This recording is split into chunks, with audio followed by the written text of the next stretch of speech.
आइए प्रेमी सज्जनों, ये रागनी रूप और बसंत के किस्से से है और बात भी उस समय की है कि जब रानी रूपमती अपनी अंतिम सांसों को गिन रही होती है और मना कर देती है राजा से कि मेरे मरने के बाद दूसरी शादी मत करना। लेकिन प्रेमी सज्जनों, बताया जाता है कि ये जो होड़ी होती है ये कभी टलती नहीं है। राजा दूसरी शादी कर लेते हैं और कवि का हाथ उठ जाता है। और इस रागनी में क्या लिखा जरा सुनिएगा।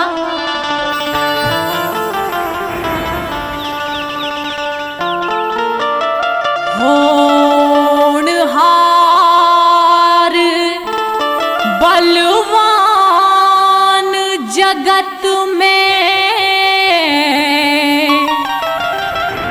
और भाई सबकी बुद्धि हर ली।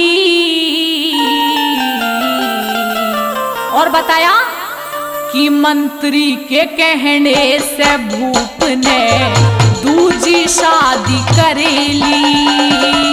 होनहार बलवान जगत में सबकी बुद्धि हर ली। उस मंत्री के कहने से भूप ने दूजी शादी करेली। भाई मंत्री के कहने से भूप ने दूजी शादी करेली।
मंत्री के न्यू कहने से उस भूप की बुद्धि फिर ली। मंत्री के कहने से भूप ने दूजी शादी करेली। उस मंत्री के कहने से भूप ने दूजी शादी करेली। हाँ,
हरे भरे गुलशन की भूप ने न्यू बर्बादी कर ली। मंत्री के कहने से भूप ने दूजी शादी करेली। उस मंत्री के कहने से भूप ने दूजी शादी करेली।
जीवनाश की धर ली।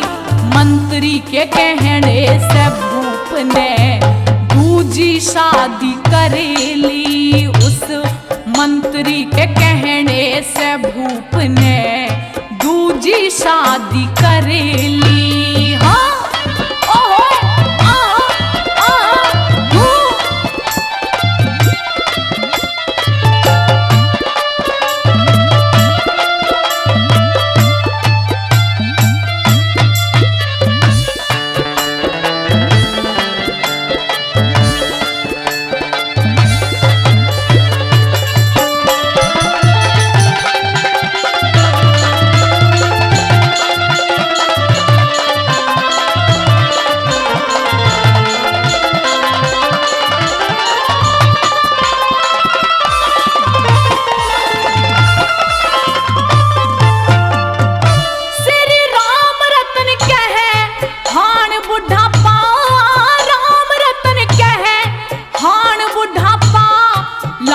जवानी हो से तेज परण के नरबंदों की सच्ची वाणी हो से।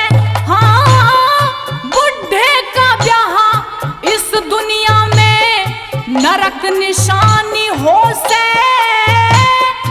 जो बुढ़े संग मेल मिलाते वो कोई जनानी हो से रे, कोई जनानी हो से। नाते कितनी खता खारों ने, नाते कितनी खता खारों ने घर फूंक मनादी कर ली। मंत्री के कहने से भूप ने दूजी शादी करेली।